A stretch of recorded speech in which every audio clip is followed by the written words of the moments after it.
भाग्य उन्हीं का साथ देता है जो कठिन से कठिन स्थितियों में भी अपने लक्ष्य के प्रति अडिग रहते हैं। हेलो फ्रेंड्स, आप सभी का स्वागत है। आज मैं आपके लिए 2 अक्टूबर 2021 के डेली करंट अफेयर्स के क्वेश्चंस इस वीडियो में लेकर आई हूँ। मैंने आपके लिए सभी क्वेश्चन सिलेक्टेड और इम्पोर्टेंट लिए हैं, और अगर आप किसी भी एग्जाम की तैयारी कर रहे हो, ये वीडियो आपके लिए काफ़ी ज़्यादा यूजफुल रहने वाली है। और सबसे बड़ी बात यह है कि लास्ट में मैं आपको सभी क्वेश्चंस का एक बार रिवीजन भी करवाने वाली हूँ, तो आप रिवीजन वाला पार्ट भी जरूर देखना। तो चलिए स्टार्ट करते हैं फर्स्ट क्वेश्चन से। पहला क्वेश्चन हमारा, भारतीय वायुसेना के नए उप प्रमुख यानी कि वाइस चीफ कौन बने हैं? सही आंसर है option B, Sandeep Singh. Friends, आपको बता दूं, संदीप सिंह जो हैं ये भारतीय वायुसेना के नए उप प्रमुख बने हैं। और जो एयर मार्शल संदीप सिंह हैं ये भारतीय वायुसेना के नए उप प्रमुख बने हैं। और जो वायुसेना के प्रमुख हैं वो हैं एयर चीफ मार्शल विवेक राम चौधरी। तो यहाँ पे बात है भारतीय वायुसेना की। आइए भारतीय वायुसेना के बारे में जान लेते हैं। तो भारतीय वायुसेना यानी कि इंडियन एयरफोर्स स्थापना हुई थी 8 अक्टूबर 1932 को। मुख्यालय है नई दिल्ली में। भारतीय वायुसेना दिवस हर साल मनाया जाता है 8 अक्टूबर को। और वायुसेना के प्रमुख हैं विवेक राम चौधरी, और वायुसेना के उप प्रमुख बने हैं हाल ही में संदीप सिंह, जो कि क्वेश्चन में पूछा गया है। और फ्रेंड्स, अगर आपसे एग्जाम में पूछा जाए कि राफेल उड़ाने वाली पहली महिला पायलट कौन है, आपका आंसर होगा शिवांगी सिंह। और अगर आपसे एग्जाम में पूछा जाए कि वायुसेना में प्रथम भारतीय महिला फाइटर पायलट का क्या नाम है, आंसर है भावना कंठ। नेक्स्ट है, वायुसेना में प्रथम भारतीय महिला पायलट का क्या नाम है, आंसर है हरिता कौर देओल। इंपॉर्टेंट क्वेश्चन रहेगा आपके एग्जाम के लिए। और फ्रेंड्स, अब मैं आपको टॉप 5 सेना प्रमुख के नाम बता देती हूँ। वायुसेना के प्रमुख हैं विवेक राम चौधरी। थल सेना के प्रमुख हैं जनरल मनोज मुकुंद नरवणे। नौसेना के प्रमुख हैं एडमिरल करमबीर सिंह। भारतीय तटरक्षक बल के प्रमुख हैं कृष्ण स्वामी नटराजन। और चीफ ऑफ डिफेंस स्टाफ हैं विपिन रावत। अगला क्वेश्चन करते हैं, IIFL Hurun India rich list 2021 में कौन शीर्ष पर है? सही आंसर है option C, Mukesh Ambani. Friends, आपको बता दूं कि IIFL wealth Hurun India rich list 2021 में जो मुकेश अंबानी है ये पहले स्थान पर हैं। तो आइए इस क्वेश्चन से रिलेटेड इंपॉर्टेंट पॉइंट डिस्कस कर लेते हैं। तो रिलायंस इंडस्ट्रीज के चेयरमैन जो मुकेश अंबानी हैं, इन्होंने लगातार 10वें साल IIFL wealth Hurun India rich list 2021 में टॉप किया है। और आपको बता दूं कि 2021 में जो इनकी कुल संपत्ति है वो है 7,18,000 करोड़ रुपए, जो कि दर्ज की गई है। और फ्रेंड्स, आइए IIFL wealth Hurun India rich list 2021 में टॉप 3 के नाम जान लेते हैं। तो फर्स्ट पर है मुकेश अंबानी, जिनकी संपत्ति है 7,18,000 करोड़ रुपए। सेकेंड नंबर पर है गौतम अडानी, जिनकी संपत्ति है 5,05,900 करोड़ रुपए। और थर्ड नंबर पर है शिव नाडर और HCL प्रौद्योगिकी का परिवार, जिनकी संपत्ति है 2,36,600 करोड़ रुपए। इंपॉर्टेंट क्वेश्चन रहेगा आपके एग्जाम के लिए। फ्रेंड्स, अब मैं आपको टॉप 5 सूचकांक करंट अफेयर्स बता देती हूँ। फर्स्ट है, ग्लोबल क्रिप्टो एडॉप्शन इंडेक्स 2021 में कौन सा देश पहले स्थान पर है? आंसर है वियतनाम। भारत का स्थान क्या है इस इंडेक्स में? दूसरा। नेक्स्ट है, कौन सी कंपनी हुरुन ग्लोबल 500 की सबसे मूल्यवान कंपनी की सूची में टॉप पे है? आंसर है एप्पल। और भारतीय कंपनियों में जो रिलायंस इंडस्ट्रीज है ये है 57th पोजीशन पे। नेक्स्ट है, ग्लोबल मैन्युफैक्चरिंग रिस्क इंडेक्स 2021 में भारत कौन से स्थान पर है? आंसर है दूसरे। शीर्ष पे कौन है? चीन। नेक्स्ट है, ग्लोबल डेफी एडॉप्शन इंडेक्स 2021 में भारत का क्या स्थान है? आंसर है छठा। टॉप पे कौन है? अमेरिका। और वैश्विक नवाचार सूचकांक 2021 में भारत कौन से स्थान पर है? आंसर है 46वें। टॉप पे कौन है? स्विट्जरलैंड। अगला क्वेश्चन हमारा, सिक्योरिटीज डिपॉजिटरी लिमिटेड यानी कि NSDL की नई प्रबंध निदेशक और मुख्य कार्यकारी अधिकारी कौन बनी है? सही आंसर है ऑप्शन बी, पद्मजा चंदुरू। तो जो पद्मजा चंदुरू हैं ये सिक्योरिटीज डिपॉजिटरी लिमिटेड की नई MD और CEO बनी हैं। और आपको बता दूं, पद्मजा चंदुरू को NSDL के प्रबंध निदेशक और मुख्य कार्यकारी अधिकारी के रूप में नियुक्त किया गया है। और इन्होंने जगह ली है GV नागेश्वर राव की। तो यहाँ पे बात है NSDL की। आइए NSDL के बारे में जान लेते हैं। तो NSDL का पूरा नाम है नेशनल सिक्योरिटीज डिपॉजिटरी लिमिटेड। स्थापना हुई थी 8 अगस्त 1996 में। मुख्यालय है मुंबई में। एमडी और सीईओ बनी है पदमजा चंदुरू। और फ्रेंड्स अब मैं आपको टॉप 5 एमडी और सीईओ बता देती हूँ। बंधन बैंक के एमडी और सीईओ हैं Chandrashekhar Ghosh. Asset reconstruction company India limited के एमडी और सीईओ हैं Pallav Mohapatra. Central bank of India के एमडी और सीईओ हैं Matam Venkat Rao. Aegon life insurance company के एमडी और सीईओ हैं Satishwar Balakrishnan. Petronet LNG limited के एमडी और सीईओ हैं अक्षय कुमार सिंह। वृद्ध व्यक्तियों का अंतर्राष्ट्रीय दिवस 2021 कब मनाया गया है? सही आंसर है ऑप्शन सी 1 अक्टूबर को। तो 1 अक्टूबर को वृद्ध व्यक्तियों का अंतर्राष्ट्रीय दिवस मनाया जाता है। आइए जान लेते हैं ये दिवस क्यों मनाया जाता है।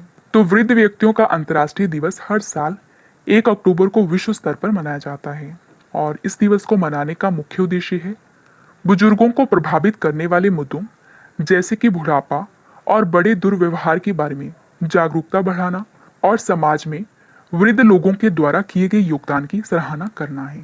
और वृद्ध व्यक्तियों का अंतर्राष्ट्रीय दिवस 2021 की थीम है सभी उम्र के लिए डिजिटल इक्विटी। इंपॉर्टेंट क्वेश्चन रहेगा आपके एग्जाम के लिए। अगला क्वेश्चन करते हैं। नृत्य और संगीत का उत्सव जिसका नाम है नट संकीर्तन किस राज्य में मनाया जाता है? सही आंसर है ऑप्शन ए मणिपुर में। तो मणिपुर राज्य में नृत्य और संगीत का उत्सव जिसका नाम है नट संकीर्तन ये मनाया जाता है। आइए जान लेते हैं ये क्यों मनाया जाता है। तो जवाहरलाल नेहरू मणिपुर नृत्य अकादमी इम्फाल के मंडप में 30 सितंबर 2021 से नट संकीर्तन उत्सव शुरू किया गया है। और जो नट संकीर्तन उत्सव है यह उत्सव नृत्य और संगीत का 3 दिवसीय उत्सव है जो कि शास्त्रीय रागों में नट संकीर्तन भगवान श्री कृष्ण का एक भजन है जो सीवरल स्वदेशी लय को संकेशलित करता है। और जो संकीर्तन है ये व्यक्ति के जीवन के महत्वपूर्ण अवसरों जैसे कि जन्म से मृत्यु तक को चिन्हित करने के लिए मनाया जाता है। और अब मैं आपको टॉप 5 उत्सव करंट अफेयर्स बता देती हूँ। फर्स्ट है कृषि से संबंधित नुआखाई उत्सव किस राज्य में मनाया जाता है? आंसर है ओडिशा में।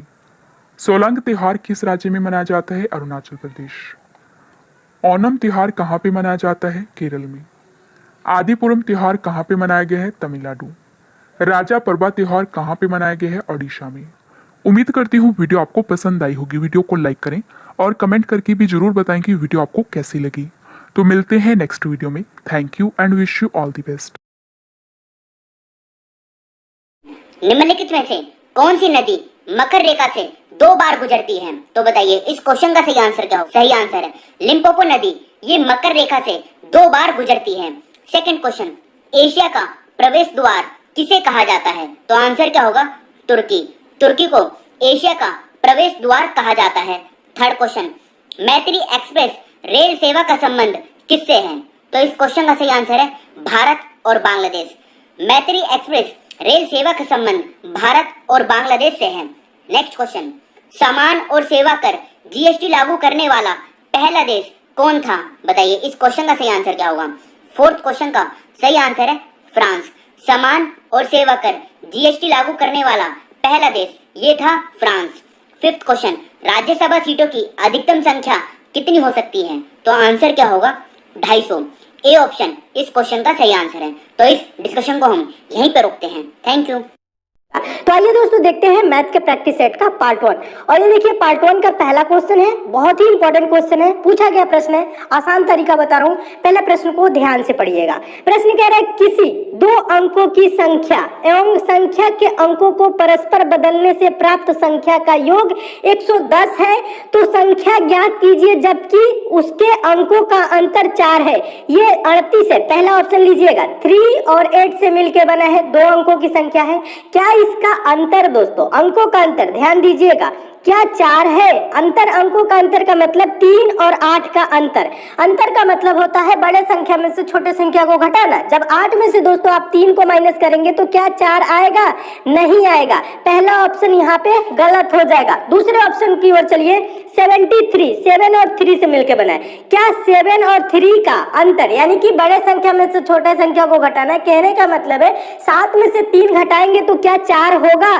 तो 7 में से 3 घटाएंगे तो दोस्तों 4 बार होगा, यानी कि ये पहला कंडीशन को सेटिस्फाई कर रहा है। अब देखिए दूसरा कंडीशन ये है दोस्तों, यहाँ पे ध्यान दीजिएगा, यहाँ पे ये दूसरा ही कंडीशन है। मान लीजिए ये पहला कंडीशन इसमें ये बोला है, यदि देखिएगा ध्यान दीजिएगा, बोला है किसी दो अंकों की संख्या एवं संख्या के अंकों को परस्पर बदलने से प्राप्त संख्या का योग, यानी कि 73 ऐसे है और संख्या के क्या करेंगे, अंकों को परस्पर बदल दीजिए।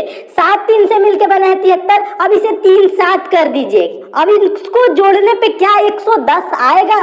तो देखिए जोड़िए, 7 3 10 हो जाएगा, हासिल 1, 7 3 10 1 11, जोड़ने पे क्या है दोस्तों 110 आ रहा है। यानी कि ऑप्शन नंबर बी क्या है दोस्तों, पूरे कंडीशन को सेटिस्फाइड कर रहा है। जितने भी प्रश्न में कंडीशन दिए हैं सारे कंडीशन को ऑप्शन नंबर बी सेटिस्फाइड कर रहा है। तो वो संख्या क्या होगी, वो संख्या होगी दोस्तों 73। समझिएगा। चलिए अब हम नेक्स्ट क्वेश्चन की ओर चलते हैं। अगला क्वेश्चन देखिएगा, दूसरा क्वेश्चन।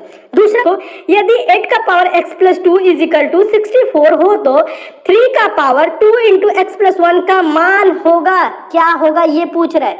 तो बहुत आसान है दोस्तों, और ये प्रश्न हम आपको बता दें दोस्तों, रेलवे एनटीपीसी और ग्रुप डी में लगभग ये 8 से 10 बार पेपर में पूछा गया और प्रश्न में कुछ नहीं है। जब कभी भी दोस्तों ऐसे क्वेश्चन है पावर से रिलेटेड, ये क्या है दोस्तों 8 का पावर x प्लस 2 है। अब इधर क्या है दोस्तों 64 है ना, ध्यान दीजिएगा, थोड़ा सा यहाँ पे ध्यान दीजिएगा। ये जो 64 है तो 64 को क्या करेंगे आप 8 के पावर में ही लिखेंगे, तो हम 8 का पावर क्या कर दे कि 64 हो जाए। कहने का मतलब है 8 का पावर 2, 8 का पावर 2 का मतलब क्या होता है 8 का स्क्वायर, 8 गुने 8 64 ही होता है। तो इसे हम क्या करेंगे 8 के पावर में ही लिखेंगे। आधार बराबर है, दोनों तरफ 8 8 है, घातों की तुलना कर लीजिए। घात क्या है इधर दोस्तों x प्लस 2 है, बराबर क्या होगा 2। समझिएगा। अब देखिए प्लस 2 है, बराबर के उधर जाएगा तो क्या होगा माइनस 2 हो जाएगा, तो 2 माइनस 2 0 हो जाएगा। कहने का मतलब है x बराबर क्या होगा दोस्तों 0। समझिएगा, x बराबर क्या होगा 0 हो जाएगा। अब यही x बराबर 0 को क्या करिए यहाँ पे रख दीजिए। तो यहाँ पे जब 0 रख देंगे, 0 में 1 जोड़ेंगे तो 1 ही होगा, और 1 इंटू 2 करेंगे तो 2 ही होगा। यानी इधर क्या होगा दोस्तों 3 का पावर 2 ही रह जाएगा। और 3 का पावर 2 का मतलब क्या होता है 3 गुने 3 यानी कि 9 होता है। यानी इसका आंसर क्या होगा दोस्तों 9 होगा। देखिए 9 किस ऑप्शन में है, देखेंगे ऑप्शन नंबर बी में है। आपका ऑप्शन नंबर बी दोस्तों क्या हो जाएगा, सही हो जाएगा। है अगला क्वेश्चन देखिएगा, तीसरा क्वेश्चन हम आपको बता दे रहे हैं, हम समझा रहे हैं, थोड़ा सा समझिएगा। यहाँ पे कितने रुपए के नोट है 50 रुपए और 100 रुपए के। टोटल नोट क्या है दोस्तों 85 है। पूछ क्या रहा है दोस्तों 50 रुपए की नोटों की संख्या, और यहाँ पे टोटल धन भी दिया है। रुपए कितने, टोटल कुल मिला के दोस्तों नोटों की जो वैल्यू है वो 5000 रुपए है। समझिएगा, पूछ रहे हैं 50 रुपए की नोटों की संख्या। आप इसे क्या करिए गो थ्रू ऑप्शन, हम ऑप्शन से सॉल्व करेंगे। देखिएगा कैसे ऑप्शन से सॉल्व होता है, समझा रहे हैं। 50 रुपए की नोटों की संख्या पूछ रहे हैं, मान लीजिए पहला ऑप्शन 30 है, तो 50 रुपए की नोटों की संख्या मान लीजिए 30 है, तो 50 गुने 30 करेंगे तो 5 15, कितना रुपए होगा दोस्तों 1500 रुपए होगा। कितना होगा दोस्तों 1500 होगा। ध्यान दीजिएगा। अब नोट बचे कितने, 85 में से 30 घटाइए 55 बचे, तो ये किसके बचे दोस्तों 100 के बचे, तो ये क्या हो जाएगा दोस्तों 5500 हो जाएगा। ठीक है, 100 रुपए के नोट है, 55 है तो 5500 हो जाएगा। 5500 और 1500 जोड़ेंगे तो क्या 5000 आएगा, नहीं, ये तो 5000 से ज्यादा है, ये तो 100 के नोट हो जा रहे हैं, तो ये वाला ऑप्शन नहीं होगा। ऑप्शन नंबर बी की ओर चलेंगे। मान लीजिए दोस्तों कितने नोट है 50 नोट है 50 के, तो 50 गुने 50 करेंगे तो 5 5 25, ये हो गया 2500 रुपए। अब देखिए ध्यान दीजिएगा, यहाँ पे जब 85 में से 50 नोट कम कर लेंगे तो बचा कितना दोस्तों आपके पास 35। कितना बचा 35, तो 35 किसके हैं दोस्तों 100 के हैं, तो 35 इंटू 100 यानी कहने का मतलब है इस गुना कर देंगे तो क्या हो जाएगा ये 3500। 3500 2500 जोड़ेंगे तो क्या 5000 होगा, नहीं, ये ज्यादा हो रहा है। अब जोड़ के देखिए, ये जोड़ने पे 2500 और 3500 जोड़ेंगे तो 6000 होगा, 5000 नहीं हो रहा है, तो ऑप्शन नंबर बी भी क्या हो जाएगा गलत हो जाएगा। ध्यान दीजिएगा, सिंपल तरीका बता रहा हूँ, समझाने में टाइम लग रहा है, पेपर में टाइम नहीं लगेगा। पेपर में आप डायरेक्ट आंसर देंगे जब इस टाइप के क्वेश्चन की ज्यादा आप प्रैक्टिस करेंगे तो। समझिएगा। अब देखिए मान लीजिए ऑप्शन नंबर सी 70, मान लीजिए 50 रुपए की नोटों की संख्या 70 है, तो 70 गुने 50, समझिएगा, तो 5 7 क्या होगा 35, ये आंसर आया आपका 3500 रुपए। थोड़ा ध्यान दीजिएगा, 70 नोट है तो 3500। अब बचे कितने नोट दोस्तों 85 में से जब 70 घटाएंगे तो 15 नोट, तो 15 गुने किसके नोट है अब ये 100 के, तो ये क्या होगा 15 गुने 100 करेंगे तो 1500 होगा। तो ये 1500 और 3500 जोड़ने पे क्या दोस्तों 5000 आ रहा है, हाँ 5000 आ रहा है। तो आंसर क्या होगा दोस्तों ऑप्शन नंबर सी सही हो जाएगा। यानी 50 रुपए के नोटों की जो संख्या है वो क्या है दोस्तों 70 है, और टोटल नोट मिला के कितने हो जाएंगे दोस्तों कुल धन 5000 हो जाएंगे। यानी ऑप्शन नंबर सी क्या हो जाएगा दोस्तों, आपका आंसर हो जाएगा। समझिएगा। अगला क्वेश्चन ये रहा, चौथा क्वेश्चन, काफी इंपॉर्टेंट क्वेश्चन है, परसेंटेज का क्वेश्चन है और ये मोस्ट इंपॉर्टेंट क्वेश्चन है। ऐसे प्रश्न हमेशा पूछे जाते हैं, बहुत आसान तरीका बता रहा हूँ, एक लाइन में आंसर आएगा। बस प्रश्न को पहले ध्यान से देखिएगा। पूछा गया प्रश्न है, ये भी 8 से 10 बार पूछा गया है। ध्यान दीजिएगा। प्रश्न है, राजीव को किसी परीक्षा में 20% अंक मिले हैं और 24 अंकों से क्या है, अनुत्तीर्ण हुआ है, यानी कि फेल हुआ है। 20% अंक मिला है, 24 अंक और मिल गया होता तो ये क्या हो जाता दोस्तों, पास हो जाता, लेकिन फेल हुआ है। अरविंद को क्या है दोस्तों, 45% अंक मिला है, 45% अंक मिला है दोस्तों, और वह 26 अंकों से उत्तीर्ण हुआ है। यानी कि दोस्तों क्या है, जो पासिंग मार्क है, जो पासिंग परसेंटेज है, उससे ये क्या है, 26 अंक इसको ज्यादा मिला है। ध्यान दीजिएगा। अगर इसे 26 अंक कम भी मिला होता तो ये क्या होता दोस्तों, पास होता। ध्यान दीजिएगा, ये क्या होता, तब पास होता, ज्यादा नहीं होता। अब यहाँ पे देखिए, परीक्षा में उत्तीर्ण होने के लिए कितने प्रतिशत अंक आवश्यक है, ये बोल रहे हैं। तो देखिए, इसमें आपको क्या करना है, बैलेंस करना है। बैलेंस का मतलब थोड़ा सा समझिएगा, बहुत आसान तरीका है, बस इसको समझ लीजिए। क्या हुआ है, राजीव को 20% अंक मिला है। कितना मिला है दोस्तों, 20% अंक मिला है, और ये 24 अंकों से क्या हुआ है, फेल हुआ है, अनुत्तीर्ण हुआ है, यानी 24 अंक इसे कम मिला है। ठीक है। अगर इसे दोस्तों क्या होता है, प्लस 24 अंक मिल जाता तो ये क्या हो जाता, पास हो जाता। ध्यान दीजिएगा, हम यहाँ पे क्या किए हैं, राजीव को पास किए हैं। इधर अरविंद को क्या हुआ है दोस्तों, 45% अंक मिला है। कितना मिला है, 45%। ध्यान दीजिएगा, 45%। 26 अंक से क्या है दोस्तों, 26 अंक से उत्तीर्ण हुआ है, यानी 26 अंक से ज्यादा मिला है। अगर इसमें से 26 कम कर दे तो ये क्या होगा दोस्तों, ये भी पास होगा। दोनों तरफ क्या किए, पास कर लिए, यानी हम इसको क्या कर लिए, बैलेंस कर लिए। अब ध्यान दीजिए, परसेंटेज एक तरफ कर लीजिए, अंक एक तरफ कर लीजिए। इधर 20% है, जब परसेंटेज के इधर जाएगा, ध्यान दीजिएगा, ये 20% प्लस में है, इधर जाएगा तो माइनस में हो जाएगा, तो बराबर के इधर क्या होगा, ध्यान दीजिएगा। अभी 45 में से 20 जब घटाएंगे तो क्या होगा दोस्तों, 25% होगा। यही होगा ना, ये 26 माइनस का है, अंक वाला। ठीक है। इधर जाएगा बराबर के तो क्या होगा, प्लस में होगा, तो 24 में 26 जोड़ देंगे तो क्या हो जाएगा दोस्तों, 50 हो जाएगा। तो कहने का मतलब है दोस्तों, 50 अंक बराबर, यानी कह लीजिए आप ऐसे, 50 अंक बराबर 25%, या आप दोस्तों ऐसे भी बोल सकते हैं 25% बराबर 50 अंक, ये हो सकता है।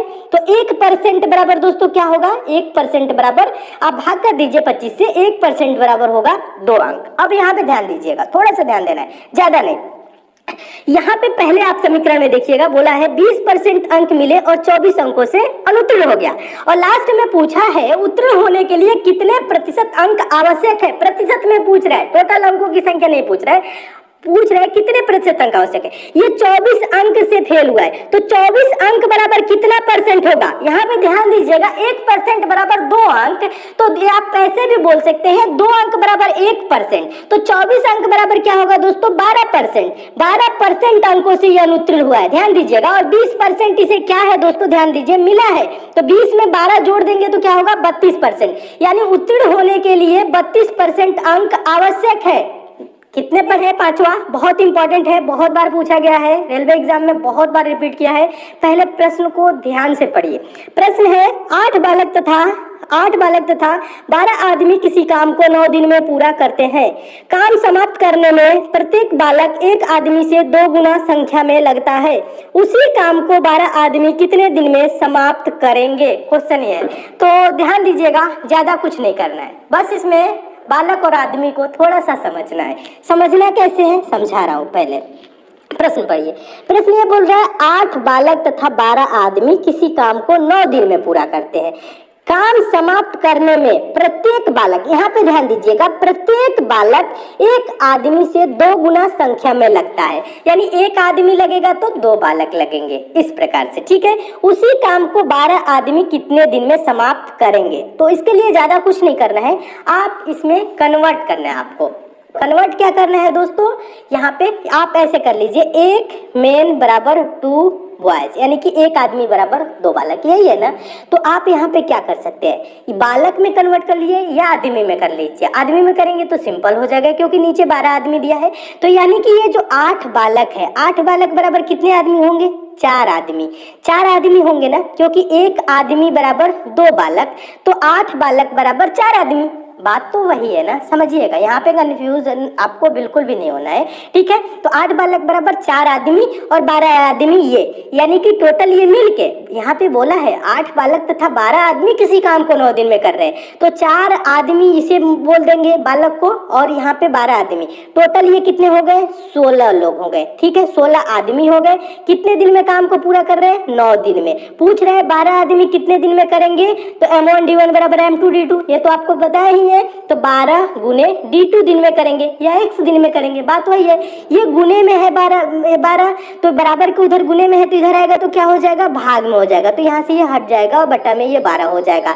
D2 बराबर क्या होगा दोस्तों, 4 तिहाई 12, 4 चौको 16, 3 तिरिके 9, 3 गुने 4 यानी कि 4 तिहाई 12, क्या होगा दोस्तों, D2 बराबर क्या होगा, D2 बराबर 12 दिन। आंसर क्या होगा दोस्तों, 12 दिन। 12 आदमी कितने दिन में काम को समाप्त करेंगे, 12 दिन में करेंगे। तो देखिए 12 दिन किस ऑप्शन में है, देखेंगे ऑप्शन नंबर सी में है। आपका ऑप्शन नंबर सी दोस्तों क्या हो जाएगा, सही हो जाएगा। तो नोटिफिकेशन मिले तो मिलते हैं दोस्तों अगले वीडियो में और भी इंपॉर्टेंट प्रश्नों के साथ। तब तक के लिए दोस्तों धन्यवाद। जब भी हम कोई नई वीडियो उपलब्ध कराएंगे आप सबसे पहले हमारी वीडियो देख पाएंगे। तो चैनल को सब्सक्राइब करना और बेल आइकन प्रेस करना बिल्कुल भी मत भूलिए। इस वीडियो को चलिए स्टार्ट करते हैं। देखिए यहाँ पर पहला जो प्रश्न है वो है अशोक के शिलालेख को पढ़ने वाला प्रथम अंग्रेज कौन था, तो इसका नाम था जेम्स प्रिंसेप। नेक्स्ट क्वेश्चन यहाँ पर है महावीर ने जैन संघ की स्थापना कहाँ की थी, तो ये की थी पावापुरी में। अगला क्वेश्चन यहाँ पर है किस विदेशी दूत ने अपने आप को भागवत घोषित किया था, इसका नाम था हेलियोडोरस। देखिए अगला क्वेश्चन यहाँ पर है वैदिक कालीन लोगों ने सर्वप्रथम किस धातु का प्रयोग किया, तो ये किया तांबे का। अगला क्वेश्चन देखिए किस वेद की रचना गद्य एवं पद्य दोनों में की गई है, तो यह है यजुर्वेद। नेक्स्ट क्वेश्चन यहाँ पर है किस व्यक्ति को बिना ताज का बादशाह कहा जाता था, सुरेंद्र नाथ बनर्जी। ठीक है। नेक्स्ट क्वेश्चन देखिए यहाँ पर हड़प्पा काल में तांबे के रथ की खोज किस स्थान से हुई थी, तो ये हुई थी दैमाबाद जो कि महाराष्ट्र में है। नेक्स्ट क्वेश्चन यहाँ पर है महावीर स्वामी यति कब कहलाए, महावीर स्वामी यति कब कहलाए, घर त्यागने के बाद। और मोहनजोदड़ो के स्नानागार के पश्चिम में स्थित स्तूप का निर्माण किस काल में किया गया था, तो यह किया गया था कुषाण काल में। नेक्स्ट यहाँ पर है सिंध का बाग या मृतकों का टीला हड़प्पा सभ्यता के किस पुरा स्थल को कहा गया है, तो ये कहा गया है मोहनजोदड़ो को। बता दो दोस्तों अगर जो इस चैनल पे आप नए हैं तो चैनल को जरूर सब्सक्राइब किए रहिए और दोस्तों बेल आइकन को भी क्लिक किए रहिए, क्योंकि जो भी मैं वीडियो डालूं उसकी आपको नोटिफिकेशन मिले। तो आइए दोस्तों हम देखते हैं पहले दिन का क्वेश्चन। दोस्तों सारे क्वेश्चन बहुत ही मोस्ट इंपॉर्टेंट है और इम्पोर्टेंट क्वेश्चन इसलिए है क्योंकि ये बार बार पूछे जाते हैं। तो देखिए दोस्तों पहला क्वेश्चन आपका क्या कह रहा है, आसान से समझते चलिए एक एक क्वेश्चन। कंप्यूटर एक इलेक्ट्रॉनिक मशीन है, इसका हिंदी नाम संगणक है। दोस्तों पूछा जाता है कंप्यूटर का हिंदी नाम क्या है, तो आप बोलेंगे संगणक है, ठीक है। नेक्स्ट दोस्तों क्वेश्चन देख लीजिए, ये भी इंपॉर्टेंट है। आधुनिक कंप्यूटर का पिता चार्ल्स बेबेज को कहते हैं। क्वेश्चन आपका ऐसे आता है कंप्यूटर का पिता किसे कहते हैं, तो आपका आंसर होगा चार्ल्स बेबेज, ठीक है। नेक्स्ट दोस्तों क्वेश्चन देख लीजिए, ये भी इंपॉर्टेंट क्वेश्चन है। कैलकुलेटर का आविष्कार पास्कल ने किया था, ठीक है। कैलकुलेटर का आविष्कार किसने किया, तो पास्कल ने किया। नेक्स्ट दोस्तों क्वेश्चन देख लीजिए, भारत में निर्मित पहला कंप्यूटर सिद्धार्थ था, ठीक है। यानी कि भारत का पहला कंप्यूटर कौन है, तो सिद्धार्थ, याद रखेंगे नाम दोस्तों सिद्धार्थ। नेक्स्ट क्वेश्चन देख लीजिए, सबसे बड़ा कंप्यूटर नेटवर्क इंटरनेट है। क्या है दोस्तों कंप्यूटर नेटवर्क, तो इंटरनेट। नेक्स्ट दोस्तों क्वेश्चन देख लीजिए, मोस्ट इंपोर्टेंट क्वेश्चन जो ट्रिपल सी में बार बार पूछा जाता है। भारत का प्रथम कंप्यूटर बेंगलुरु के प्रधान डाकघर में लगाया गया, ठीक है। प्रथम कंप्यूटर कहाँ लगाया गया, तो बेंगलुरु के प्रधान डाकघर में। नेक्स्ट दोस्तों क्वेश्चन देख लीजिए, इंटरनेट का प्रथम प्रयोग अमेरिका के रक्षा अनुसंधान में हुआ, ठीक है दोस्तों। नेक्स्ट देख लीजिए, कंप्यूटर में प्रयुक्त होने वाली आईसी चिप, मोस्ट इंपोर्टेंट दोस्तों, आईसी चिप सिलिकॉन का बना होता है। तो जो आईसी चिप होती है किसका बना होता है, तो सिलिकॉन का बना होता है। नेक्स्ट दोस्तों क्वेश्चन देख लीजिए, मोस्ट इंपोर्टेंट क्वेश्चन, ये भी बार बार पेपर में पूछा जाता है। भारत का सिलिकॉन वैली बेंगलोर को कहते हैं, किसे कहते हैं, बेंगलोर को सिलिकॉन वैली कहते हैं, ठीक है। स्टार्ट करते हैं वीडियो को, और प्लीज वीडियो को एंड तक जरूर देखिएगा और मैं बहुत ही जल्दी चलने की कोशिश करूंगा ताकि आपका टाइम वेस्ट ना हो और हम कम टाइम में मैक्सिमम पोर्शन कवर कर सकें, ठीक है।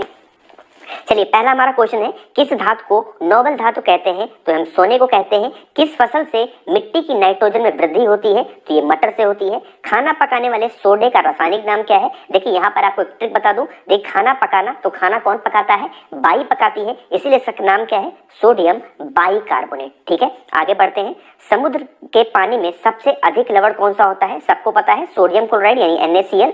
नेक्स्ट हमारा क्वेश्चन है कि रबड़ को कड़ा करने के लिए किस पदार्थ को मिलाया जाता है, तो सल्फर मिलाया जाता है। लोहे अयस्क प्रकृति में किस अवस्था में पाए जाते हैं, तो ऑक्साइड के फॉर्म में पाए जाते हैं। जीव विज्ञान को सर्वप्रथम किसने समझाया, जीव विकास को सॉरी ये लेमार्क ने समझाया था। नेक्स्ट हमारा क्वेश्चन है कि मनुष्य के जीवन काल में कितने दांत 2 बार विकसित होते हैं, तो 20 दांत होते हैं। हरगोविंद खुराना को किस आविष्कार के लिए सम्मानित किया गया, जीन के संरक्षण के लिए इनको। चलिए दोस्तों शुरू करते हैं। सबसे पहला प्रश्न जो आपको बताना है वो है उत्कृष्ट का विलोम शब्द क्या है। ठीक है, उत्कृष्ट का विलोम शब्द क्या है आपको बताना है दोस्तों।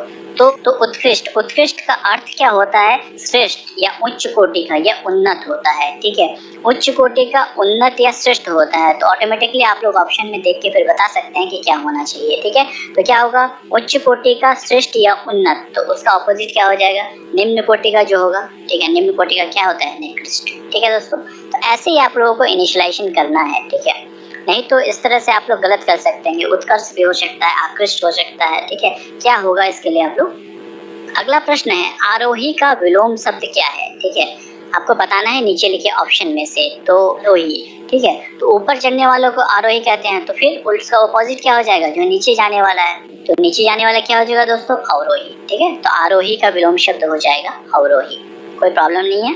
अगला आपको बताना है उत्तम का विलोम शब्द क्या है। ठीक है, होगा उत्तम का ऑपोजिट क्या हो जाएगा, अधम। ठीक है, उत्तम का ऑपोजिट क्या हो जाएगा, अधम। अधम क्यों होगा, अधम का अर्थ क्या होता है, जो पाप काम करते हैं या कुकर्म या दुराचारी व्यक्ति होते हैं उसे तो अधम ही कहते हैं, अधर्मी। तो उसका अच्छा हो जाएगा क्या ऑपोजिट, उत्तम का अधम। ठीक है, अगला प्रश्न है मधुर का विलोम शब्द क्या होता है, कोट या कटु। तो मधुर का उल्टा क्या होगा, जो अच्छे वचन, उसके वचन के उल्टे हो क्या होता है, कड़वा वचन, या तो कड़वा तो कटु। ठीक है, कोई प्रॉब्लम नहीं, मधुर का ऑपोजिट कटु विलोम शब्द। अगला प्रश्न है अल्पज्ञ का विलोम शब्द क्या है। अल्प जो बहुत ज्यादा ज्ञानी होते हैं वो सर्वज्ञ कहते हैं। ठीक है, तो अल्पज्ञ का जो हो जाएगा विलोम शब्द सर्वज्ञ।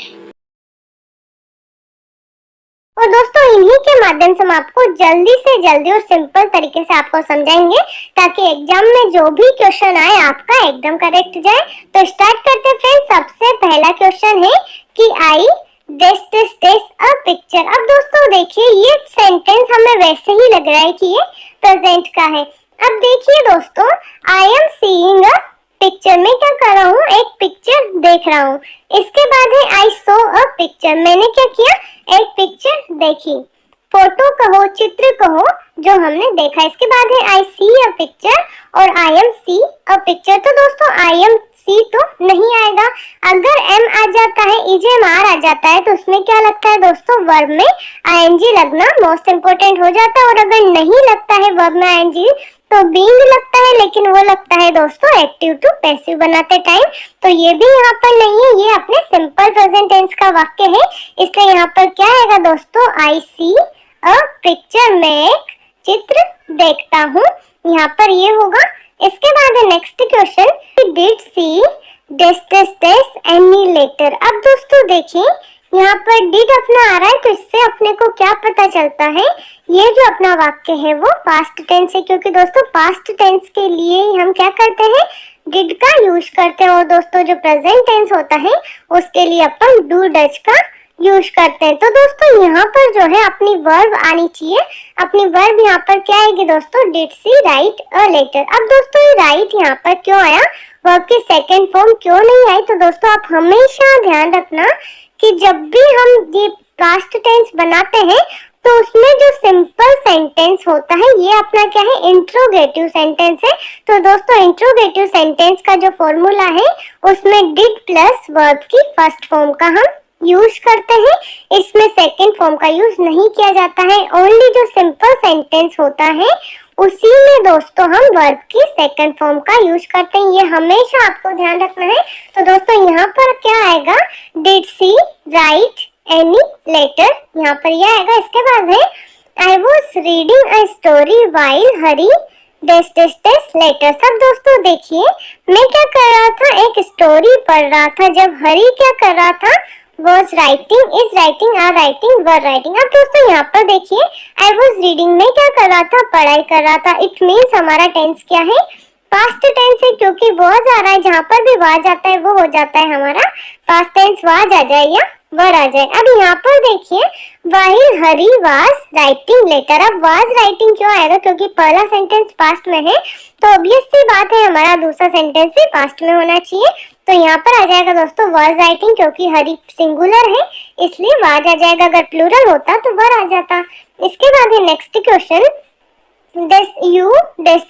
एवर सीन माई ब्रदर, क्या तुमने कभी मेरे भाई को देखा। अब यू आ रहा है दोस्तों, ये है हमारा प्रेजेंट टेंस का वाक्य है दोस्तों ये, लेकिन यहाँ पर क्या करना है, हमें हैज हैव का यूज करते हैं दोस्तों, क्योंकि ये हमारा परफेक्ट टेंस है दोस्तों, प्रेजेंट परफेक्ट टेंस की तुमने कभी मेरे भाई को देखा है। तो अब यहाँ पर देखिए, यहाँ पर क्या आएगा, यू है हमारा, तो यू अपना होता है प्लूरल, तो प्लूरल के साथ प्लूरल वर्ब क्या होगी दोस्तों, हैव। तो यहाँ पर आ जाएगा अपना हैव आ जाएगा दोस्तों। इसके बाद है अपना next question, they at this time. They, अब दोस्तों देखिए एट दिस टाइम अपना आ गया, तो ये अपना सेंटेंस हो गया प्रेजेंट टेंस का। प्रेजेंट टेंस का तो है, लेकिन प्रेजेंट कंटिन्यूस टेंस का वाक्य है, क्योंकि एट दिस टाइम मतलब वर्तमान में क्या हो रहा है, कार्य प्रगति पर है, कार्य चल रहा है। तब देखिए यहाँ पर क्या आएगा, they are playing at this time, क्योंकि दे हमारा क्या है दोस्तों, दे हमारा जो है प्लूरल है, इसलिए हमारा आर प्लेइंग यहाँ पर आ जाएगा। तो देखिए कैसे इसको बिना पेन उठाए सॉल्व किया जाता है, मैं आपको समझा रहा हूँ। क्वेश्चन पढ़िए, क्वेश्चन क्या कह रहा है, क्वेश्चन कह रहा है यदि America AMERICA is equal to 1734651, India देखिएगा आई क्या है, आई है फिर NDIA, India is equal to क्या दिया है दोस्तों 68961, तब आप कनाडा CANADA को किस प्रकार लिखेंगे, कनाडा को किस प्रकार से। देखिए यहाँ पे दोस्तों इस टाइप के क्वेश्चन है तो ज्यादा कुछ नहीं, ये देखिए अमेरिका को क्या लिखा है, ये चीज लिखा है, इंडिया को क्या लिखा है, इतना लिखा है, ठीक है। तो उसी प्रकार से हम कनाडा को लिखेंगे, ठीक है। तो देखिए हम क्या करेंगे दोस्तों, ऐसे क्वेश्चन है तो पहले आपको देखना चाहिए कि ये पूछ क्या रहा है, प्रश्न पूछ रहे हैं ना कनाडा को आपको अंकों में लिखना है, तो कनाडा में देखेंगे कौन कौन से दोस्तों अक्षर है। कनाडा में क्या है, C है, A है, N है, A है, D है, A है। तो देखिए क्या कनाडा से जो कनाडा में जो अक्षर है वो अमेरिका और इसमें दोस्तों क्या है इंडिया में मिला के बन सकता है कि नहीं। तो देखेंगे दोस्तों इसमें भी C है, A है, उसके बाद क्या है दोस्तों N है, देखिए उसके बाद क्या है दोस्तों D भी है, A भी है, ठीक है। यहाँ पे यानी कि सब चीज जो है वो मिल रहा है, ठीक है। जब सब अंक अक्षर मिल रहे हैं तो उसके लिए क्या करेंगे, कनाडा के लिए दोस्तों वही अंक उसके लिए जिसके लिए जो यूज किया गया है वो लिख देंगे। अब समझिए आसान भाषा में, कुछ नहीं करना है। देखिए C है ना, C के लिए हमें कोड करना है ना। अब देखिए अमेरिका में C आपको दिख रहा है ना, C के लिए ये क्या लिखा है दोस्तों 5 लिखा है, तो इसमें हम C के लिए क्या लिख देंगे दोस्तों 5 लिख देंगे। फिर क्या है दोस्तों A है ना, A के लिए देखिए अमेरिका में देखिए A के लिए यहाँ पे भी 1 है, लास्ट में भी A है, तो यहाँ पे भी A है, यहाँ पे भी A, सबके जगह पे A की जगह क्या लिखा है 1 लिखा है, तो इसके लिए क्या लिख देंगे दोस्तों 1 लिखेंगे। देखिए 5 1 किस ऑप्शन में है, तो ऑप्शन नंबर C और B में दिख रहा है, देखिएगा ऑप्शन नंबर B और C में दिख रहा है, अभी क्लियर नहीं है। फिर आगे चलेंगे, N है, क्या है दोस्तों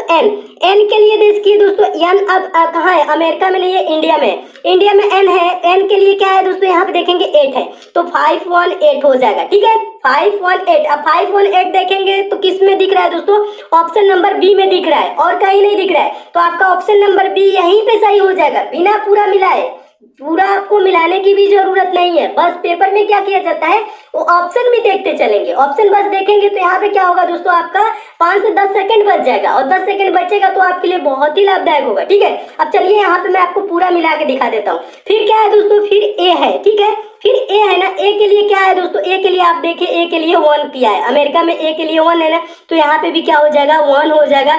फिर क्या है दोस्तों D है, इंडिया में देखिए D है, D के लिए क्या है दोस्तों 9 है, तो यहाँ पे हम क्या कर देंगे 9 कर देंगे, ठीक है। फिर उसके बाद क्या है दोस्तों, यहाँ पे हम क्या कर दिए, इसके लिए 9 कर दिए। फिर उसके बाद A है, A के लिए 1, ठीक है। अब देखिए 5 1 8 1 9 1 कहाँ है दोस्तों, 5 1 8 1 9 1 यहाँ पे देखिए ऑप्शन नंबर B में। अब B क्या हो रहा है दोस्तों, ऑप्शन नंबर आपका B सही हो रहा है, ठीक है।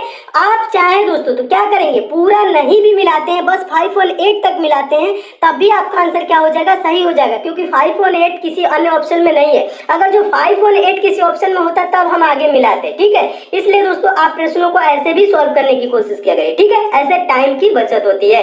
और क्या करेंगे, मैं आपको पूरा भी मिला के दिखा दिया तो ये हो गया। तो इसके लिए दोस्तों ज्यादा कुछ नहीं करना है, सोचना समझना कुछ नहीं है। जब इस टाइप के क्वेश्चन है तो पहले देखेंगे जो यहाँ पे शब्द दिया गया है क्या उनके अक्षर दोस्तों जो ऊपर दिए गए जैसे अमेरिका दिया है, इंडिया दिया है, इनमें मिल रहा है कि नहीं। जब मिल रहा है तो क्वेश्चन बहुत ही सिंपल है, कोडिंग करने की कोई जरूरत नहीं है, बिना पेन उठाए सॉल्व होता है।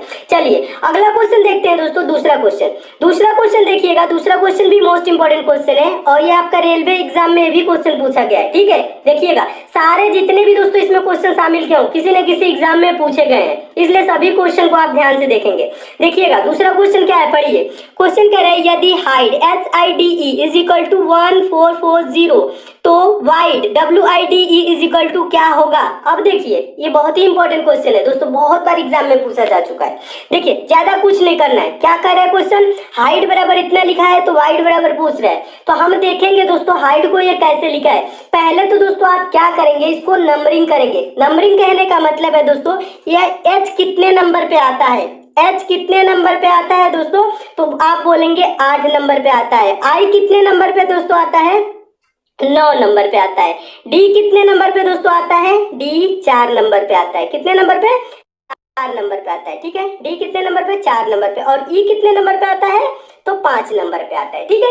अब देखिए 8945 को ये क्या लिखा है दोस्तों, 1440 लिखा है। तो अब देखिए ये कैसे लिखा जा सकता है, बस ये चीज आपको क्लियर करना है। देखिए इसमें ज्यादा कुछ नहीं करना है, मैं आपको बता रहा हूँ। इसमें क्या करना है दोस्तों, आपको गुणा करना है। गुणा करिए, 5 चौको 20, 20 नवा क्या हो जाएगा दोस्तों, 20 नवा 180 और 180 गुणे 8 करेंगे, ठीक है। तो देखिए 18 बटे क्या होता है, 144 होता है और ये जीरो है जो आप जीरो को यहाँ उतार लेंगे तो 144 जीरो यानी कि 1440 हो जा रहा है। यानी क्या क्या है दोस्तों, सभी संख्याओं को आपस में गुणा कर देने पे 144 जीरो आ रहा है, यानी कि 1440, 1440 कह लीजिए, ये आपका आ रहा है कि नहीं। उसी प्रकार से दोस्तों हम बाइट को भी करेंगे, ठीक है। पहले क्या करेंगे, नंबरिंग करेंगे और उन संख्याओं को आपस में गुणा करेंगे। W कितने नंबर पे आता है दोस्तों, 23 नंबर पे आता है, ठीक है। I कितने नंबर पे आता है, 9 नंबर पे आता है। D कितने नंबर पे आता है, 4 नंबर पे। E कितने नंबर पे आता है, 5 नंबर पे। अब आपस में इनको गुणा कर लीजिए, 5 चौको 20, 20 नवा क्या हो जाएगा दोस्तों, 20 नवा 180 और देखिए 180 हो जाएगा, गुणे क्या है दोस्तों 23 है, ठीक है। ये चीज है। तो देखिए 18 तिहाई गुणा करिए इसमें, 18 तिहाई क्या हो जाएगा, 54 का 4 हासिल 5, 18 के 36, 36 5 41 और 1 जीरो, यानी कि 4140 इसका आंसर होगा। अब देखिए 4140 किस ऑप्शन में, तो देखेंगे ऑप्शन नंबर सी में। तो आपका ऑप्शन नंबर सी दोस्तों क्या हो जाएगा, सही हो जाएगा। और इस टाइप के दोस्तों हमेशा प्रश्न पूछे जाते हैं। तो मैं उम्मीद करता हूं दोस्तों आप इस प्रश्न को भी अच्छे से समझ गए होंगे और इस टाइप के भी क्वेश्चन आपके एग्जाम में आएगा तो आप अच्छे से सॉल्व कर लेंगे। चलिए अगला क्वेश्चन देखते हैं दोस्तों। तीसरा क्वेश्चन बहुत ही इंपॉर्टेंट है। आप क्या करिए दोस्तों, पहले वीडियो को पॉज करके अपने आप से भी सॉल्व करने की कोशिश किया करिए कि आप प्रश्नों को सॉल्व कर पा रहे हैं कि नहीं। जब नहीं कर पाएंगे फिर देखेंगे दोस्तों तो आपको प्रश्न याद हो जाएगा, पैटर्न याद हो जाएगा कि किस टाइप से हो रहा है, आप कभी भूलेंगे नहीं उस टाइप के क्वेश्चन, ठीक है। तो पहले अपने आप से भी कोशिश जरूर किया करिए। और दोस्तों एक चीज और बता दूं, क्वेश्चन आपको अच्छे लगते हैं तो वीडियो को जरूर लाइक किया करिए दोस्तों और ज्यादा से ज्यादा शेयर किया करिए, फेसबुक व्हाट्सएप टेलीग्राम जितने भी दोस्तों आपके पास स्टडी ग्रुप हो, ठीक है। और जो नए दोस्त हैं चैनल को सब्सक्राइब करके जुड़ ही जाए और नोटिफिकेशन बेल को जरूर ऑन कर ले, तभी आपको डेली सारे वीडियोस की नोटिफिकेशन मिलेगी, ठीक है। और मैं दोस्तों उन्हीं प्रश्नों को सॉल्व कराता हूँ जो एग्जाम ओरिएंटेड क्वेश्चन होते हैं, जो एग्जाम में पूछे गए होते हैं और जिस प्रकार के एग्जाम में पूछे जाते हैं, ठीक है। तो इसलिए दोस्तों आप हमसे जरूर जुड़े रहिए और सारे प्रश्नों को देखते रहिए। चलिए तीसरा क्वेश्चन का आंसर क्या होगा आपको कमेंट भी करके बताना है, ठीक है। देखिए तीसरा प्रश्न क्या कह रहे हैं, पढ़िए।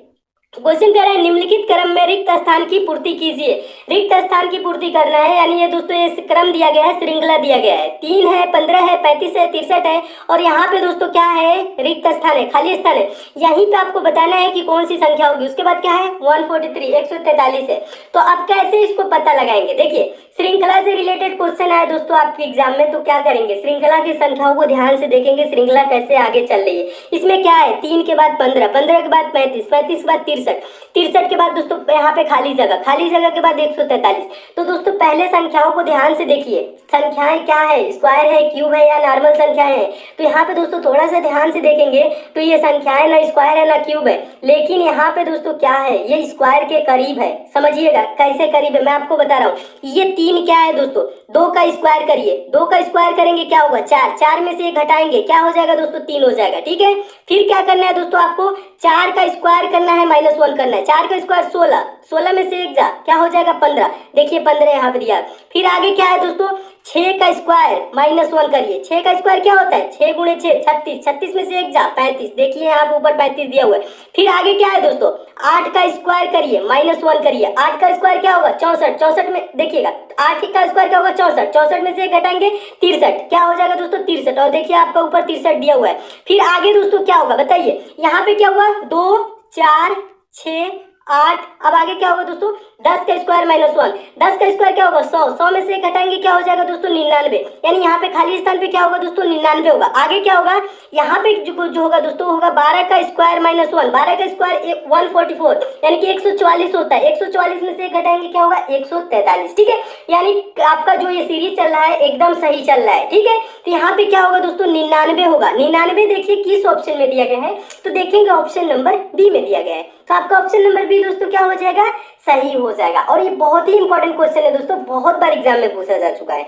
तो मैं उम्मीद करता हूं दोस्तों आप इस प्रश्न को बहुत ही अच्छे तरीके से समझ गए होंगे और इस टाइप के क्वेश्चन आपके एग्जाम में आएगा तो आप अच्छे से सॉल्व कर लेंगे। कभी कभी क्या होता है दोस्तों, क्यूब कर देता है, संख्याओं का घन कर देता है और उसमें से कुछ घटा देता है या कुछ जोड़ देता है। जैसे स्क्वायर किया, सब में से एक घटा रहा था। और स्क्वायर कैसे कर रहा था, 2 4 6 8 10 12 ऐसे कर रहे हैं। ठीक है, कभी कभी ऐसे चलता है, 3 6 9 12 ऐसे करके भी चलते हैं। ठीक है, बस आप थोड़ा सा दिमाग लगाएंगे, ध्यान से देखेंगे, तुरंत आंसर आपको दिखने लगेगा। रीजनिंग बहुत ही आसान होता है, बस आपको सॉल्व करना चाहिए। ठीक है, कुछ करना होता है, कुछ सोचना होता है। बस सोचने की आप क्या करेंगे, हैबिट करेंगे, कैसे सोचे कैसे समझे। जब ज्यादा से ज्यादा क्वेश्चन को सॉल्व करेंगे, प्रैक्टिस करेंगे तो आप आसानी से सॉल्व करने लगेंगे। ठीक है, तो चलिए अगला क्वेश्चन देखते हैं, चौथा क्वेश्चन देखिएगा।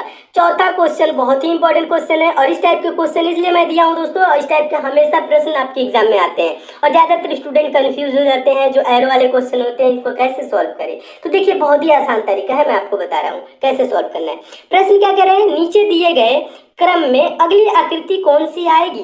यहाँ पे देखिए पहला आकृति है, दूसरा आकृति है, तीसरा आकृति है और चौथा आकृति पे क्या है, प्रश्नवाचक चिन्ह।